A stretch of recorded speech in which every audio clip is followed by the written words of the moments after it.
A young mother planned to visit her parents for Christmas, but she never came. Just before the holiday, she stopped getting in touch and disappeared without a trace. Her parents began searching for their daughter, uncovering strange and frightening clues along the way. Soon, detectives faced an unexpected twist that shocked everyone involved in the case, as none of them had ever encountered anything like that. At the end, this wild twist pushed the case forward and helped them to unravel the truth.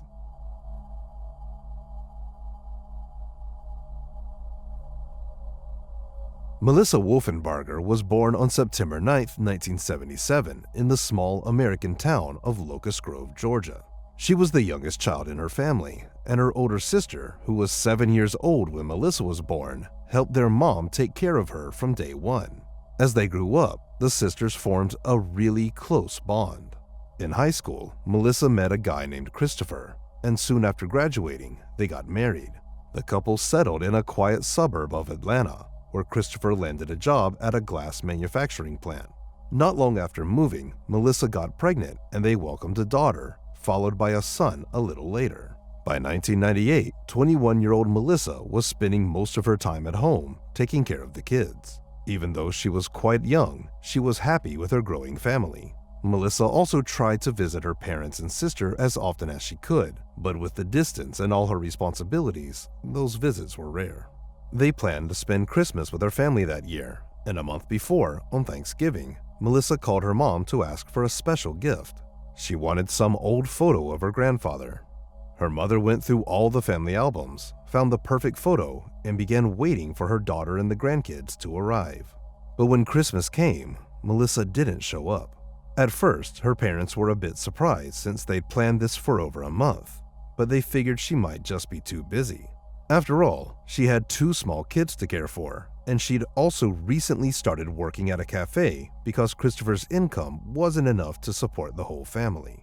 The situation was complicated by the fact that they couldn't just call Melissa and ask why she didn't come. There was no phone in her house, and back then, cell phones weren't common. Melissa usually called them from her in-laws' house, but since her last call on Thanksgiving, she hadn't reached out once. Her parents decided to wait. But when Melissa didn't call on her mother's birthday, they started to worry something might be wrong. That's when they decided to head to Atlanta to check on her. However, they were met with a surprising discovery. Melissa and Christopher's house was completely empty. After speaking with the neighbors, they learned that the family had moved out right after Christmas, but no one knew where they had gone. This only made her parents more confused. They couldn't imagine that Melissa just moved somewhere else without telling them. Eventually, they got in touch with Christopher's parents, and through them, finally reached Christopher himself. But the whole situation became even more puzzling. He claimed Melissa had left him back in December, and he hadn't seen her since. According to him, she had decided to move to California and start a new life, leaving him and their kids behind. Her parents found Christopher's story hard to believe. First off, they couldn't imagine Melissa abandoning her kids, who were only 1 and 2 years old. Plus, if she had really decided to move, they were sure she would have reached out or visited at some point, but that never happened. Despite their doubts, Christopher stuck to his story, and Melissa's parents couldn't get any more information out of him. They returned home, unsure of what to do next, but determined to find their daughter. Over the next few months, they tried to track her down, reaching out to friends and relatives, but it was as if Melissa had vanished into thin air. In the spring of 1999, Melissa's mother saw a news report about Atlanta police finding a human head in a bag, soaked in bleach, in a wooded area.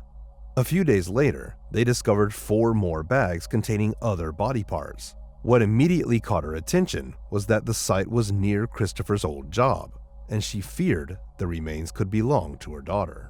However, the police later said that the head belonged to a missing man from another cold case. By early 2000, her parents finally decided to involve the police, but it didn't help much. Investigators spoke with Christopher and concluded that Melissa had likely left her family to start a new life, which is why she hadn't reached out. As a result, the police didn't pursue the case, but Melissa's parents refused to believe that she had just walked away from her old life. In fact, with each passing month, they became more convinced that something bad had happened to her, and they suspected Christopher was involved. Her parents knew the couple had been having serious problems. Christopher had physically abused Melissa several times, leading her to leave him and stay with her parents, bringing the kids along. But every time, he'd apologize and talk her into coming back.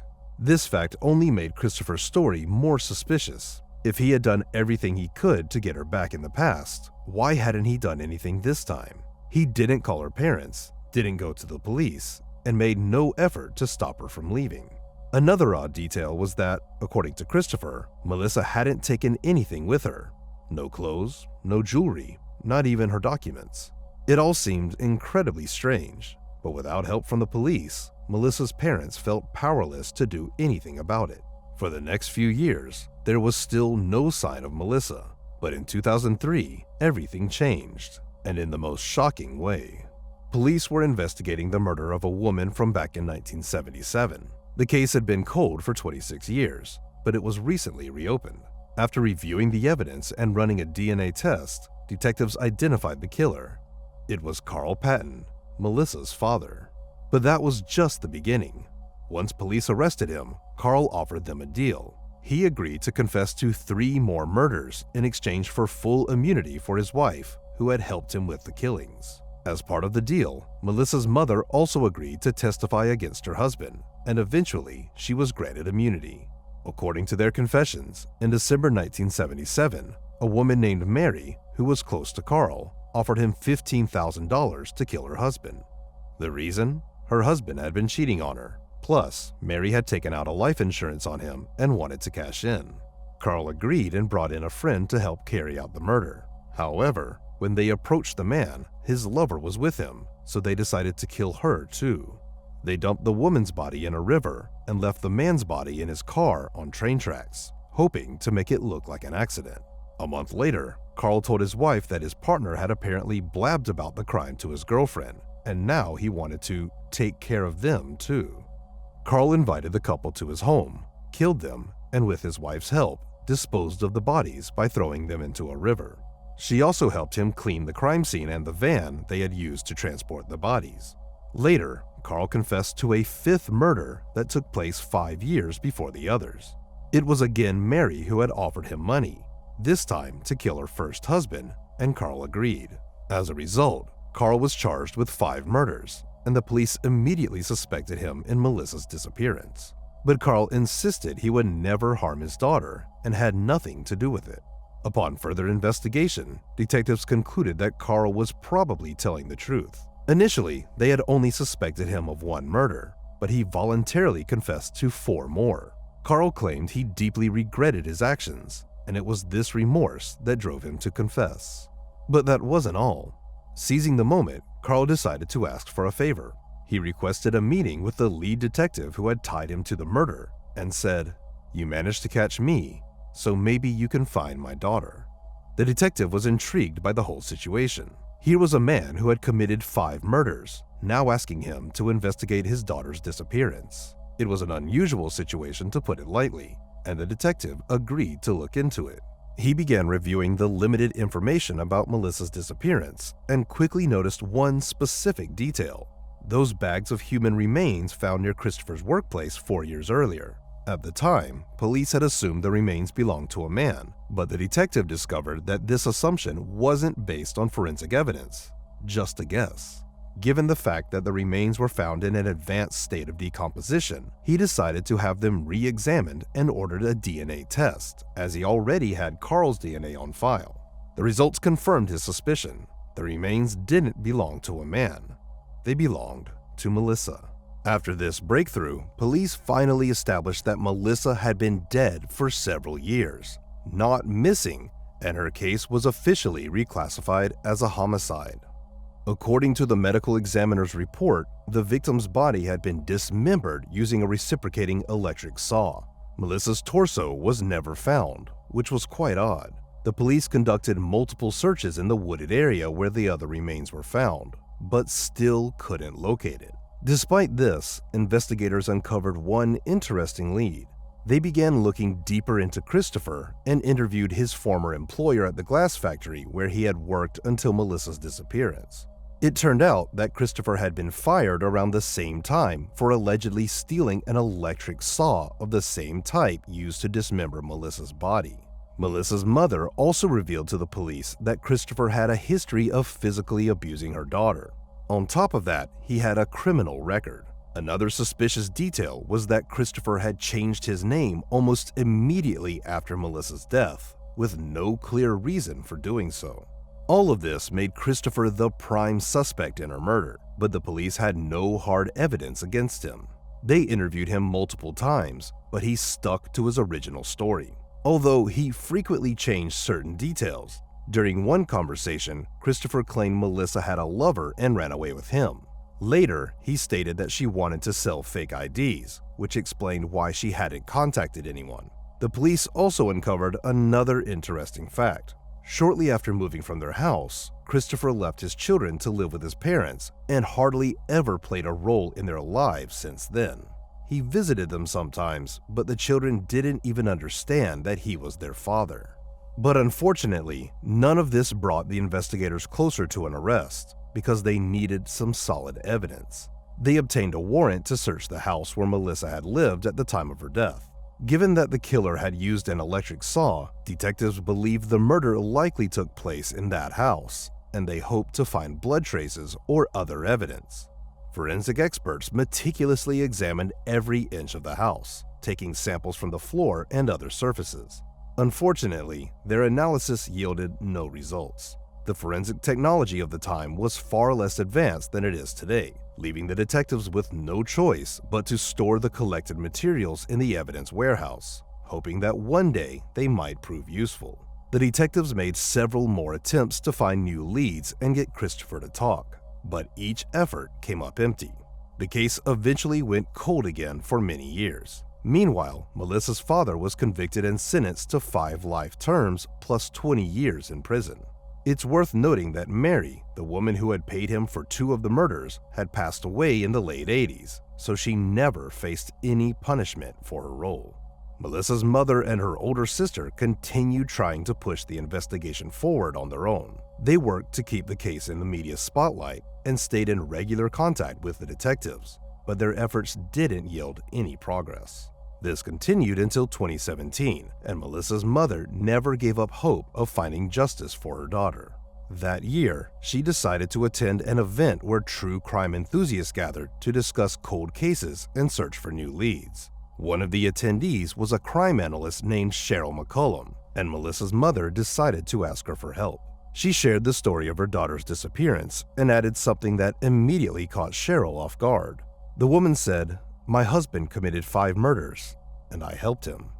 Cheryl became intrigued by the case, and after the event, she began to dig into it thoroughly. She spoke with Melissa's family and even kept in contact with her father, who was serving time in prison.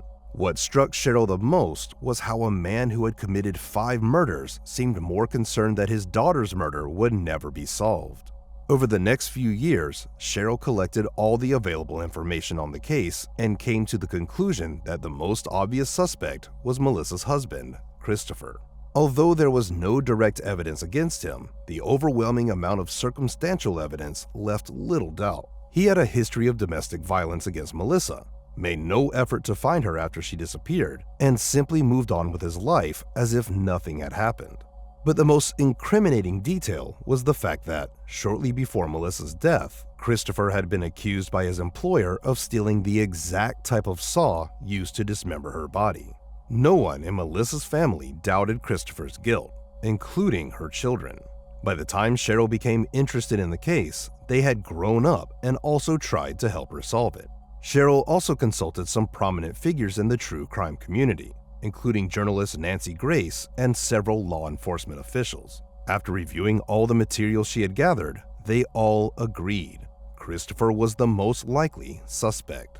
Despite this, there wasn't a single undeniable piece of evidence against him, and the case remained at a standstill. At that point, Nancy Grace suggested that Cheryl start her own podcast to draw more attention to the case. Publicity can often become a crucial factor in unsolved cases. It might attract new witnesses who might not realize the significance of the information they hold, potentially changing the course of the investigation.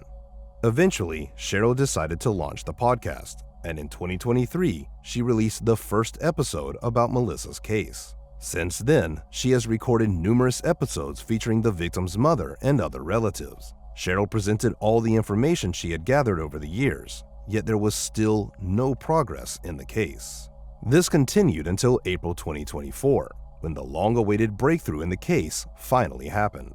After she published another episode, a witness reached out to Cheryl, stating that he had stumbled upon the podcast and might have valuable information. This individual shared that just before Melissa's disappearance, he witnessed a serious argument between her and Christopher. The details of his account remain unknown, as it all took place only a few months prior, and detectives chose not to disclose this information for the sake of the investigation. According to some sources, it seems that during this argument, Christopher allegedly threatened Melissa, and Cheryl passed his story on to the police. This became a turning point, prompting investigators to reopen the case. Over the next 3 months, police reviewed the case materials, interviewed everyone involved, and examined the evidence using modern technology. Experts analyzed the bags containing the remains, along with various samples from Christopher and Melissa's home, where the murder apparently took place. In August 2024, investigators held a press conference to announce that, 25 years after Melissa's death, her husband had finally been arrested. As with the witness testimony, police did not disclose specific details about the evidence they discovered during the renewed investigation. Some sources suggest that modern analysis tools may have uncovered DNA traces or other substantial evidence confirming Christopher's involvement in the murder. The reason detectives are withholding details is fairly standard. The more information is available before the trial, the greater the chances that the defense can use it to their advantage and find ways to challenge the evidence. Currently, Christopher is in jail awaiting trial, and a preliminary hearing where he will plead either guilty or not guilty has yet to take place. Melissa's relatives have little doubt that he will evade justice, and neither do the investigators. It seems they have indeed uncovered serious evidence that will be extremely difficult to dispute. At this moment, the case is drawing closer to its conclusion, though it has taken nearly 26 years. Melissa's story has spread across the country as its details are truly astonishing. Initially, police were able to confirm that the victim was no longer alive only because her father had been arrested for 5 murders and asked investigators for help. Then, the podcast played a crucial role in attracting the witness whose testimony led to the reopening of the investigation and ultimately Christopher's arrest. As for Melissa's children, they also believe in their father's guilt and hope that justice will prevail soon.